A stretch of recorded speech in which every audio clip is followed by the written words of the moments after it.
ये कहानी है एक अमीर बिजनेसमैन की जिसका नाम किम मिन क्यू है। मिन क्यू को एक बहुत ही भयानक बीमारी है जिसमें वो जब भी किसी दूसरे इंसान को टच करता है तो इसके जिस्म पर खौफनाक दाने पड़ने लगते हैं और इसे सांस लेने में भी दिक्कत होती है, यहाँ तक कि वो बेहोश हो जाता है या मर भी सकता है। मिन क्यू भी चाहता है कि इसकी गर्लफ्रेंड हो, लेकिन अपनी इस बीमारी की वजह से वो लड़कियों को टच नहीं कर सकता और इसी वजह से इसने घर में अपने आप को 10 साल से कैद किया हुआ है। मिन क्यू अपने घर से बाहर नहीं जाता। इसके पर्सनल डॉक्टर ओ ने इलाज करने की कोशिश की लेकिन कोई फायदा नहीं हुआ। लेकिन एक दिन इसका डॉक्टर मिन क्यू से कहता है कि वो अपनी इस बीमारी के साथ जीना सीख ले। साथ ही वो मिन क्यू को एक स्मार्ट वॉच देता है जिसमें अलग अलग किस्म के रंग होते हैं जो इसकी एलर्जी की हालत को बताते हैं। ब्लू रंग में एलर्जी नॉर्मल, येलो में हल्का सा अटैक, ऑरेंज में मिन क्यू की एयरवेज बंद हो जाएंगी और रेड में वो कुछ ही मिनट्स में मर जाएगा। एक दिन प्रोफेसर होंग नामी साइंटिस्ट मिन क्यू से राब्ता करता है और वो कहता है कि इसने अपनी टीम के साथ मिलकर एक बहुत ही इंटेलिजेंट रोबोट तैयार किया है और क्योंकि वो रोबोट इंसान नहीं है इसलिए मिन क्यू जब भी रोबोट को टच करेगा तो इसे कोई अटैक नहीं आएगा। प्रोफेसर होंग इस रोबोट की कीमत $100 बिलियन बताता है। अगले दिन मिन क्यू होंग से मिलने इसकी लैब में जाता है और जैसे ही मिन क्यू वहाँ पहुँचता है तो वो एक रोबोट को देखता है जो बहुत ही खूबसूरत लड़की की तरह नजर आ रहा था। रोबोट अपना नाम AJ3 बताती है जो प्रोफेसर होंग की बनाई हुई एक एडवांस रोबोट होती है। मिन क्यू इसको देखकर हैरान रह जाता है और पहले तो वो इसे टच करने से घबराता है, लेकिन जब वो इसे छूता है तो मिन क्यू को इसके शरीर पर कोई भी दाने नहीं आते। ये देखकर मिन क्यू बहुत खुश हो जाता है और AJ3 मंसूबे में फंड भी लगा देता है। अगले दिन लैब में प्रोफेसर की टीम रोबोट को टेस्ट कर रही होती है। टीम का एक बंदा सोडा की बोतल फेंकता है जिसकी एक बूंद रोबोट के प्रोसेसर में जा गिरती है जिससे शॉर्ट सर्किट होता है और प्रोसेसर तबाह हो जाता है। प्रोफेसर और इसकी टीम परेशान हो जाते हैं क्योंकि अगले दिन AJ3 को डिलीवर करना था। अब रोबोट को रिपेयर करने में बहुत सारे दिन लग जाएंगे और इससे इनकी डील कैंसिल भी हो सकती है। इसलिए प्रोफेसर होंग एक प्लान बनाता है। इसे याद आता है कि इसकी एक्स गर्लफ्रेंड GR जो कि रोबोट AJ3 की प्रोटोटाइप है, इसे मिन क्यू को रोबोट बनाकर भेजने का सोचता है। अगले दिन होंग GR से मिलने जाता है। प्रोफेसर होंग GR को कहता है कि अगर वो एक दिन के लिए AJ3 बने तो वो इसे 10 मिलियन देगा। यहाँ हमें पता चलता है कि GR बहुत गरीब है और इसे पैसों की जरूरत है, इसीलिए वो इस ऑफर को एक्सेप्ट कर लेती है। प्रोफेसर अगले दिन GR को लैब में ले जाता है और इसे रोबोट दिखाता है। इसके बाद सब मिलकर इसे सिखाते हैं कि AJ3 किस तरह से काम करता है और GR को रोबोट जैसे सेम कपड़े पहनाते हैं। इसके सर पर विग और आंखों में लेंस लगाते हैं जो कैमरे की तरह काम करते हैं। प्रोफेसर और इसकी टीम कैमरे की मदद से GR को मॉनिटर करेंगे। अब GR को सब समझाने के बाद एक लॉकर में बंद करके मिन क्यू के घर में लाया जाता है। मिन क्यू जैसे ही इसे लॉकर से खोलता है तो GR इसे देखकर डर जाती है। यहाँ हमें पता चलता है कि कुछ दिन पहले GR फूड की डिलीवरी देने मिन क्यू के पास जाती है और मिन क्यू को फूड की क्वालिटी पसंद नहीं आती, जिस पर मिन क्यू GR को पेमेंट करने से इनकार कर देता है। इसीलिए GR इससे लड़ने लगती है, लेकिन मिन क्यू इससे फिजिकल कांटेक्ट से बचने की कोशिश करता है और इसे दूर फेंक कर वहाँ से निकल जाता है। अब क्योंकि GR इसे देखकर डर गई थी, इसीलिए मिन क्यू प्रोफेसर को कॉल करता है और इसे पूछता है कि ये सब क्या हो रहा है। ये सुनकर प्रोफेसर होंग एक कहानी बनाता है और कहता है कि AJ3 के 2 मूड है, ऑपरेशनल और फ्रेंड मूड। ऑपरेशनल मूड में वो प्रोफेशनली काम करती है, जबकि फ्रेंड मूड में वो एक इंसान की तरह काम करती है। रोबोट अब फ्रेंड मूड में है, लेकिन इसे एक बटन दबाकर ऑपरेशनल मूड में बदला जा सकता है। मिन क्यू प्रोफेसर की बात मान लेता है और रोबोट की गर्दन के पीछे बटन दबा देता है। GR के रीसेट होने के बाद मिन क्यू इस रोबोट का इंटेलिजेंस टेस्ट लेता है। इसी वक्त लैब की बिजली चली जाती है, जिसकी वजह से GR का प्रोफेसर से राब्ता खत्म हो जाता है। अब इसे अपने आप से ही मिन क्यू को मैनेज करना होगा। सबसे पहले मिन क्यू GR को एक बॉक्स 3 मिनट के अंदर खोलने के लिए कहता है, जिसका पासवर्ड मैथ के हिसाब से मालूम होना था। GR को मैथ बिल्कुल भी नहीं आती थी, इसलिए वो डब्बे को तोड़कर खोल देती है, जिससे मिन क्यू बहुत हैरान हो जाता है। दूसरे टेस्ट में मिन क्यू इसे 10 सेकंड के अंदर अंडे को छीलने का कहता है। GR पहले एक रेस्टोरेंट में काम करती थी, इसीलिए वो आसानी से ये कर लेती है। मिन क्यू इससे बहुत खुश हो जाता है, इसीलिए वो रोबोट के होशियार होने की तारीफ करता है।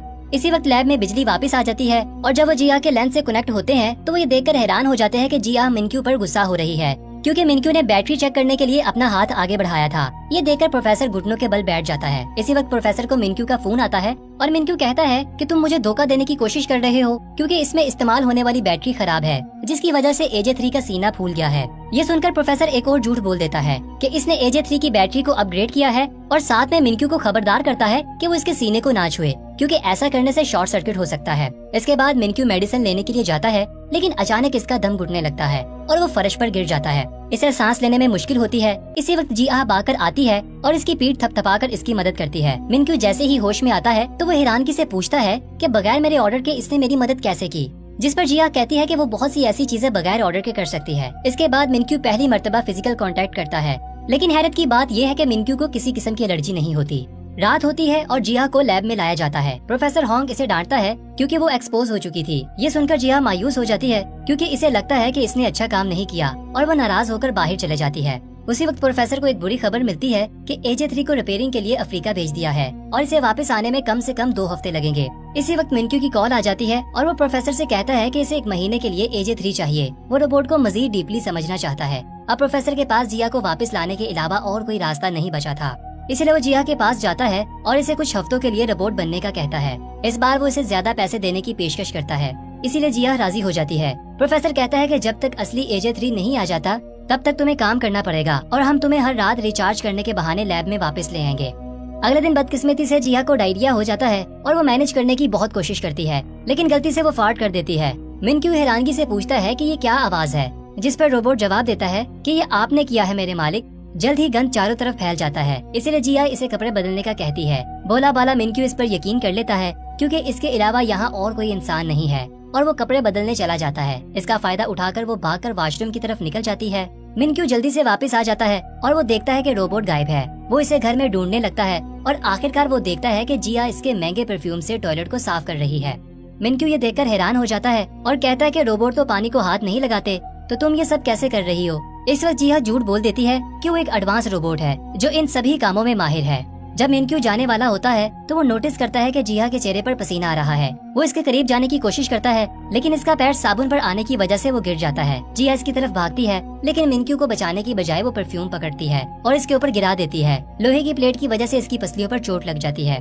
अगले दिन जिया सफाई कर रही होती है तो वो गलती से कार्ड्स गिरा देती है, जिसे मिनक्यू ने 10 साल से संभाल कर रखा हुआ था। ये देखकर मिनक्यू गुस्सा होता है और इससे पहले कि वो मजीद इसे कुछ कहता, वो कहती कि इसकी बैटरी 5% तक पहुंच गई है और वो अपने आप को स्टैंड बाई मोड पर होने का बहाना करती है। इसके बाद मिनक्यू प्रोफेसर हॉन्ग से मिलता है और इसे कहता है कि रोबोट की गलतियों की वजह से वो बहुत परेशान हो गया है, लेकिन प्रोफेसर इसे कहता है कि इसे और डीप रिसर्च के लिए वक्त दिया जाए और मिनक्यू इस पर राजी हो जाता है। अगले दिन मिनक्यू का बहुत खसूसी मेहमान आने वाला था, इसलिए वो जिया को बाहर आने से मना करता है। वो कोई और नहीं बल्कि रिया इसकी पहली मोहब्बत थी। मिनक्यू इसे देखकर बहुत खुश होता है, लेकिन जब रिया इसके कंधे पर हाथ रखती है तो मिनक्यू के जिस्म पर एलर्जी होने लगती है और वो ये सब रिया से छुपाने की कोशिश करता है।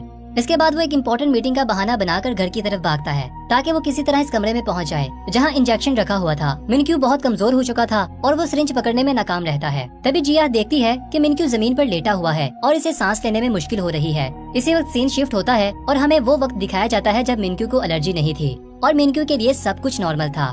छोटा मिनक्यू जब कार्ड्स का पहला घर बनाता है तो इसके पेरेंट्स बहुत खुश होते हैं। अगले सीन में हर कोई मिनक्यू के जन्मदिन पर इसकी पार्टी पर आया होता है।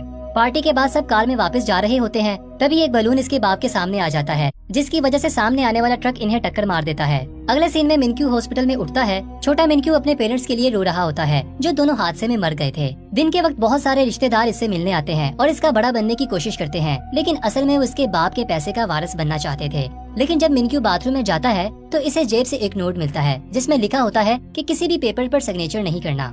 अगले दिन यूचुल नामी इसका एक दोस्त आता है और मिनक्यू के हाथ में एक अडॉप्शन पेपर देता है कि इसे इसके बाप ने भेजा है और अच्छा होगा कि अगर वो इसका भाई बन जाए। मिनक्यू थोड़ी देर सोचता है और आखिरकार वो कागजात पर सिग्नेचर कर देता है।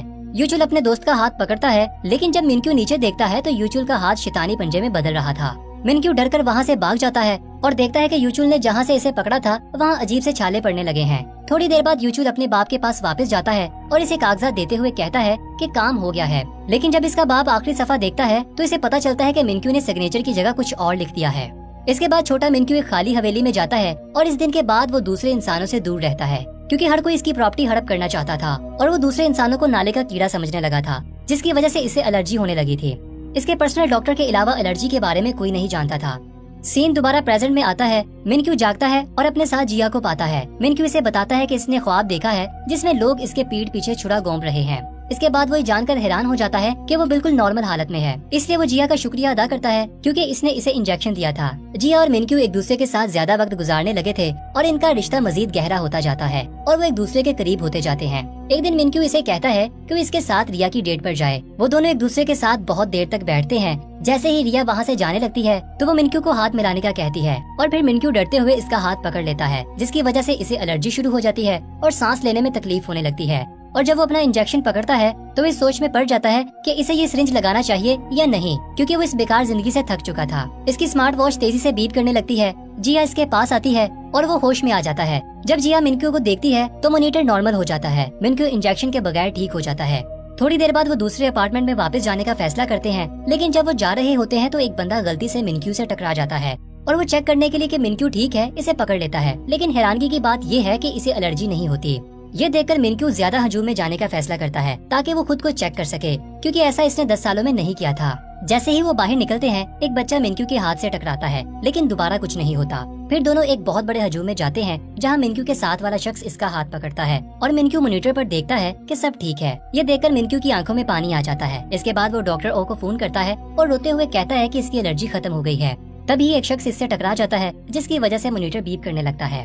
दूसरी तरफ जिया मिनक्यू को ढूंढना शुरू करती है। जब वो मिनक्यू को देखती है तो इसकी एलर्जी खत्म होने लगती है, और जब एक जोड़ा इन दोनों के दरमियान में आता है तो एलर्जी फिर से वापस आ जाती है। मिनक्यू अपने डॉक्टर को बताता है कि कोई यहाँ पर है जिसे मैं देखता हूँ तो एलर्जी खत्म हो जाती है, और जब इसे नहीं देख पाता तो एलर्जी फिर से वापस आ जाती है। इसके बाद जिया मुस्कुराती है और मिनक्यू कॉल बंद कर देता है और जिया को गले लगा लेता है और कहता है कि मैं तुम्हारे लिए दुनिया की सबसे बड़ी बैटरी खरीदूंगा। इसके बाद वो डॉक्टर ओ से फोन पर बात करता है और इसे कहता है कि अब वो बिल्कुल ठीक है। डॉक्टर भी हैरान है कि पहली बार मिनक्यू को एक इंसान के टच करने के बाद इंजेक्शन की जरूरत नहीं पड़ी। इसके बाद मिनक्यू जहाँ भी जाता है वो जिया को अपने साथ ले जाता है और इसे अपना सबसे अच्छा दोस्त समझता है। इसी दौरान एजे रोबोट रिपेयर हो जाता है, लेकिन इसे प्रोफेशनली काम करने के लिए कुछ वक्त लगेगा। प्रोफेसर कहता है कि एजे 3 कुछ दिन के बाद बिल्कुल ठीक हो जाएगा। जिया, जिसे मिनक्यू के साथ रहने की आदत पड़ गई थी, वो ये खबर सुनकर उदास हो जाती है। एक दिन मिनक्यू जिया को एक रेस्टोरेंट में ले जाता है, लेकिन इसे एक अलग मेज पर अकेले बिठा देता है। फिर वो रिया और इसके बाप को मिलता है। वो तीनों बातें कर रहे होते हैं तो वो दूर बैठी जिया परेशान नजर आती है। कुछ देर के बाद जब मिनक्यू इसे लेने आता है तो वो इसे नजरअंदाज करती है और चले जाती है। अब मिनक्यू तभी सेफ है जब वो जिया के पास हो, लेकिन एक दिन वो अकेला एक गैस स्टेशन पर जाता है और अटेंडेंट पीछे डिक्की में क्रेडिट कार्ड उठाता है। जब वो क्रेडिट कार्ड वापस करता है तो मिनक्यू की उंगली पर टच करता है, लेकिन इस पर ध्यान नहीं देता और वहाँ से चला जाता है। थोड़ी दूर जाने के बाद इसे याद आता है कि अटेंडेंट के हाथ के टच करने के बाद इसे कुछ भी महसूस नहीं हुआ और मॉनिटर बिल्कुल नॉर्मल है, हालांकि जिया भी इसके साथ नहीं है। इसके बाद क्यूमिन अपने प्रोफेशनल डॉक्टर को मिलने जाता है और इसे पिछले 10 सालों से इसकी मेहनत का शुक्रिया अदा करता है कि वो अब बिल्कुल ठीक हो गया है। इसके बाद डॉक्टर क्यूमिन से कहता है कि वो एजे 3 को वापस भेज सकता है क्योंकि अब वो मुकम्मल ठीक हो गया है। अगले दिन क्यूमिन प्रोफेसर के पास जाता है और कहता है कि वो रोबोट से मोहब्बत करता है। प्रोफेसर कहता है कि वो एक रोबोट के बारे में बात कर रहा है जो पहले से प्रोग्राम किया गया था। ये सुनकर मिनक्यू कहता है कि वो पागल हो रहा है और प्रोफेसर से इसका हल पूछता है। अगले दिन प्रोफेसर मिनक्यू के पास आता है और इसे कहता है कि एक रास्ता है, अगर वो एजे 3 को रीसेट कर दे, इसी तरह वो सब कुछ भूल जाएगी और तुम अपनी जिंदगी में आगे बढ़ सकोगे। मिनक्यू उदास हो जाता है, लेकिन वो जानता है कि अब यही रास्ता बचा है। इसके बाद जिहा भी ये खबर सुनती है और वो भी परेशान हो जाती है। जिहा आखिरी बार एजे 3 के कपड़े पहनती है। अगले सीन में हम देखते हैं कि जिहा मिनक्यू के सामने खड़ी है और बर्फबारी हो रही है और मिनक्यू इसे आखिरी बार सैर के लिए ले जाता है और वापस हवेली में ले आता है। आखिरकार वो एक दूसरे का सामना करते हैं। मिनक्यू इसका शुक्रिया अदा करता है। ये सुनकर जिहा की आंखों में आंसू आ जाते हैं। इसके बाद मिनक्यू जिहा के पास जाता है और इसे अपनी माँ का हार निकालकर जिहा के गले में डाल देता है। इसके बाद वो इसे गले लगाता है और मिनक्यू रीसेट का बटन दबा देता है। लैब में असली एजे 3 रिपोर्ट करता है कि मिनक्यू का फोल्डर डिलीट कर दिया गया है। रात को मिनक्यू और जिहा सोते वक्त रोते हैं। जिहा इतनी रोती है कि अगली सुबह वो बीमार पड़ जाती है। इसे हॉस्पिटल ले जाया जाता है और हम देखते हैं कि इसने अभी भी मिनक्यू की माँ का हार पहन रखा है। इसके बाद वो दोनों अपनी जिंदगी में आगे बढ़ जाते हैं, जहाँ जिहा अपनी दादी के शहर चली जाती है, जबकि मिनक्यू रिहा के साथ शादी की तैयारी करता है। एक दिन मिनक्यू ट्रेन पर चढ़ता है जहाँ वो एजे 3 जैसा चेहरा देखता है और वो सोचता है कि ये वही सेम रोबोट है। दोनों एक दूसरे के आमने सामने बैठने के बावजूद कुछ भी बात नहीं करते, क्योंकि जिहा को मिनक्यू के साथ बोलने से मना किया गया था। लेकिन मिनक्यू को शक होता है कि ये वही रोबोट है, इसीलिए वो प्रोफेसर को फोन करता है और कहता है कि इसने एजे 3 जैसा चेहरा देखा है, जिस पर प्रोफेसर कहता है कि इसने रोबोट को किसी ऐसे शख्स पर बनाया था जो इसका जानने वाला था। मिनक्यू कहता है कि क्या वो इससे बात कर सकता है, जिस पर प्रोफेसर इसे मना करता है। प्रोफेसर के मना करने के बावजूद भी ये इसका पीछा करता है और इसके साथ बात करने का कहता है, जिस पर जिहा मसरूफ होने का बहाना करती है। लेकिन मिनक्यू इसका इंतजार करने के लिए बैठ जाता है। इसी दौरान जिहा जल्दी से किचन में जाती है और अपने गले से हार उतारकर प्लेट में छिपा देती है। बहुत सारा टाइम गुजर जाता है, लेकिन मिनक्यू अभी भी वहाँ पर बैठा होता है, जिसकी वजह से जिहा इससे बात करने पर मजबूर हो जाती है और वो इसे बताती है कि इसने 4 साल पहले डॉक्टर होंग से पैसे लिए थे और तुम्हारे सामने रोबोट होने का नाटक किया था। मिनक्यू इससे मजीद पूछने की कोशिश करता है, लेकिन जिहा इसे कहती है कि वो यहाँ से चला जाए, वरना वो पुलिस को कॉल करेगी। मिनक्यू चालाकी से इसकी दादी से पूछता है कि क्या इसके पास रहने के लिए कमरा है, जिस पर वो औरत हाँ कह देती है और इसे रात को यहीं पर रहने देती है। अगले कुछ दिनों तक वो दादी के साथ अच्छे ताल्लुक बना लेता है, साथ ही जिहा की तवज्जो भी हासिल कर लेता है और इसे अपने साथ गुजारे वक्त की याद दिलाता है।